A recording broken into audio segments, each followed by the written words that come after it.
আসসালামু আলাইকুম ভিউয়ার্স, আমি কিয়া চৌধুরী। আজকে আমি আপনাদেরকে যেই ডিশটি তৈরি করে দেখাবো তা হচ্ছে চিকেন ফ্রাই। চিকেন ফ্রাই তৈরি করার জন্য আমরা নিয়ে নিয়েছি 4 পিস চিকেন। এটা রানের পিস আপনারা দেখতে পাচ্ছেন। আমি একটু কেচে নিয়েছি, ভালো করে ধুয়ে নিয়েছি। এখন আমরা এটা ম্যারিনেট করব। ম্যারিনেটের জন্য আমাদের লাগছে আদা, রসুন, পেঁয়াজ আমরা একসাথে বেটে নিয়েছি। আমরা বাটা পেস্টটা দিয়ে দিলাম। আমরা দিয়ে দিচ্ছি একটা সস, 1 চামচ সস। তারপরে আমাদের লাগছে 1 চিমটি হলুদ। আপনারা মরিচটা বাড়িয়ে দিতে পারেন, আবার আপনারা লাল মরিচটার জায়গায় যে গোলমরিচের গুঁড়া সেটাও ইউজ করতে পারেন। লবণ আমি 1/2 চা চামচ দিয়ে দিচ্ছি। তারপর আমরা জিরা মশলা দিয়ে দিচ্ছি। তারপর আমরা দিয়ে দিচ্ছি একটু চটপটা স্বাদের জন্য একটু চাট মশলা দিয়ে দিয়েছি। এখন আমরা এটাকে মেখে নেব, ভালো মতো ম্যারিনেট করব এটাকে। আপনারা চিকেন ফ্রাইটা তৈরি করার আগের রাতে যদি ম্যারিনেট করে রাখেন তাহলে এটা খুবই ভালো হয়। আর ভিউয়ার্স, আপনারা যদি সয়া সস ইউজ করেন তাহলে যে কাজটা করবেন তাহলে লবণটা একটু কম দিবেন।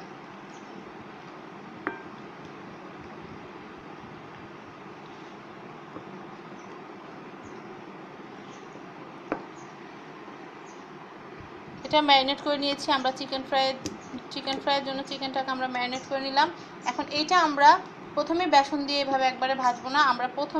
আমরা মশলা সহ আমরা চিকেনটাকে ভেজে নিব। তারপর আমরা আবার বেসনের কভারে চুবিয়ে আমরা আমাদের চিকেন ফ্রাইটাকে ভেজে নেব। ড্রামস্টিকটা অনেকটা একই রকম, কিন্তু ড্রামস্টিকের যে নিয়মটা সেটা হচ্ছে আমাদের মাংসটা এখান থেকে হাড্ডি থেকে ছাড়িয়ে এই হাড্ডি পর্যন্ত আটকে রাখতে হবে, ওইভাবে করতে হয় ড্রামস্টিক। তো আজকে আমি আপনাদের চিকেন ফ্রাই দেখাচ্ছি, আরেকদিন আপনাদেরকে আমি ড্রামস্টিকটা তৈরি করে দেখাবো। আমরা এটাকে ম্যারিনেট করার জন্য এখানে রেখে দিলাম। এখন আমরা যে কাজটা করব, এখন আমরা আমাদের বেসনটা তৈরি করব। যেহেতু আমাদের 4 পিস চিকেন আমরা করব, তাই আমাদের খুব বেশি ইসের দরকার নেই। আমরা জাস্ট আমরা যে এখানে 1 কাপ বেসন, আমাদের 1 কাপ বেসনই কমপ্লিট হয়ে যাবে। আমি আমাদের ম্যারিনেট করা চিকেনগুলোকে ইসের ভিতরে একটা পিরিসের মধ্যে রেখে নিলাম। তো ম্যারিনেট হচ্ছে। এখন আমি আমাদের বেসনটা নিয়ে নিলাম। বেসনটা নিয়ে আমি আবার আগের মতো আমাদের যে আছে, আপনারা চাইলে বেসনের ডিমও দিয়ে দিতে পারেন। ডিম ছাড়াও সুন্দর হবে বেসনটা, যদি আপনারা আগে থেকে বেসনটাকে একটু তৈরি করে নেন। তারপর আমি এখানে আদা, রসুন, পেঁয়াজ যেহেতু একসাথে বাটা আছে আমি 1.5 চামচ দিয়ে দিয়েছি। তারপর আমি এখানে হলুদ দিয়ে দিলাম অল্প একটু, 1 চিমটির মতোই। মরিচ দিয়ে দিলাম 1/2 চা চামচ। জিরা গুঁড়া দিয়ে দিলাম 1 চিমটির মতো। চাট মশলা একটু দিয়ে দিলাম, চাট মশলা 1/2 চা চামচ দিয়ে দিলাম। লবণটা আমরা 1/2 চা চামচের একটু কম দিয়ে দিলাম। আপনারা লবণটা চেখে নেবেন, যদি আপনাদের মনে হয় যে একটু বেশি লাগবে তাহলে আপনারা দিয়ে নিতে পারেন। তারপর আমরা হাত দিয়ে একটু মেখে নিচ্ছি।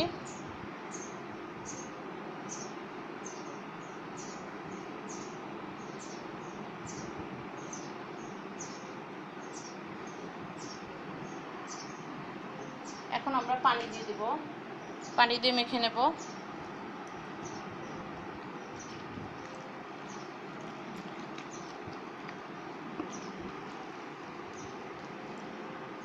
আমরা এমনভাবে বেসনটা করব যেন কোনো বেসনের গাঁট বেঁধে না থাকে, একদম স্মুথ।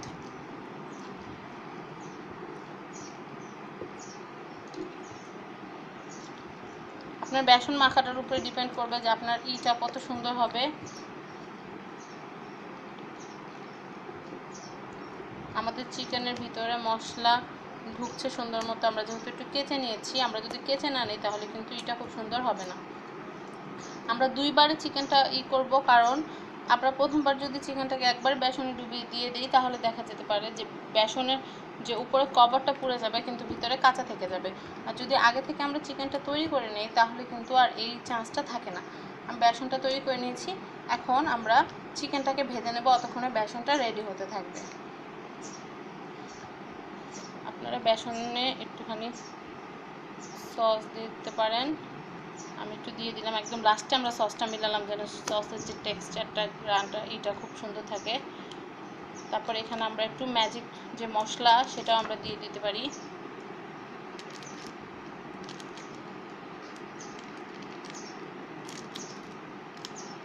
আমরা একটু ম্যাজিক মশলা দিয়ে দিলাম, বাজারে কিনতে পাওয়া যায়, আপনারা নুডলসের সাথেও পেয়ে যাবেন। খুব সুন্দর একটা গ্রান্ড বের হচ্ছে, একদম পারফেক্ট। এখন আমি এটাকে একটু ঢেকে রাখবো আর আমরা আমাদের চিকেনগুলোকে ভাজতে যাব।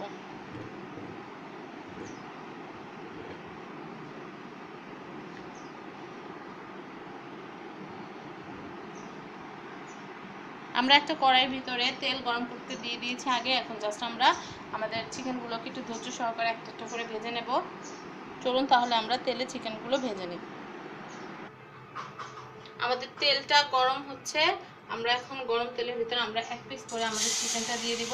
আমরা খুব তাড়াহুড়া করবো না, এক পিস করে আমরা সুন্দর করে ভেজে নেব। আমরা যদি বেশি গ্যাদারিং করতে যাই তাহলে কিন্তু এটা দুইটা একসাথে দিলে হয়তো ভেঙেও যেতে পারে। আমরা একটা একটা করে সুন্দর করে দিয়ে নেব। যেহেতু তো এখানে স্পেস আছে আমি আরেকটা দিয়ে দিচ্ছি, কিন্তু আমরা চারটা একবারে দিতে গেলে হয়তো এই জায়গার মধ্যে সুন্দর হবে না। আমরা চিকেনটাকে ভেজে নিচ্ছি, চিকেনটাকে ভেজে এই পাশে ওই পাশে উল্টে আমরা সুন্দর করে ভেজে নেব চিকেনটাকে।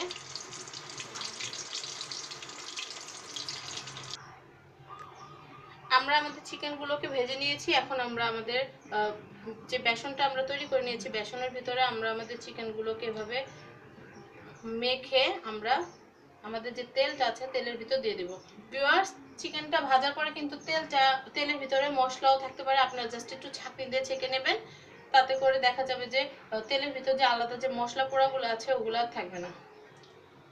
এখন আমি একটা একটা করে ছেড়ে দিচ্ছি।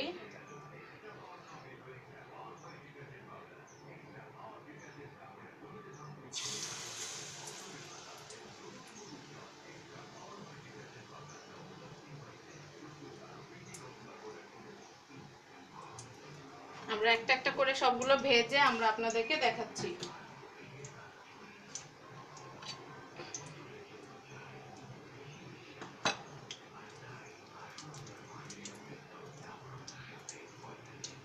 আমরা এভাবে একটু নেড়ে নিচ্ছি।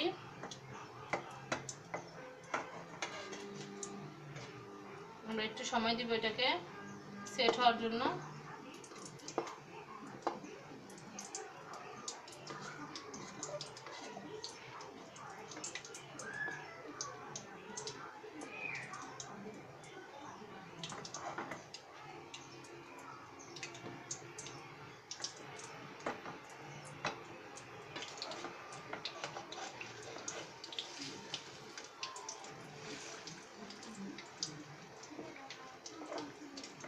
আমাদের একটা পাশ একটু ভাজা হলে আমরা অপোজিট দিকটা এভাবে করে করে নেব।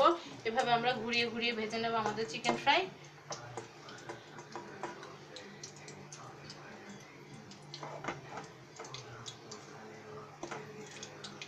আমরা চিকেন ফ্রাইগুলো একে একে ভেজে আপনাদেরকে দেখাচ্ছি একবারে পরিবেশন করে।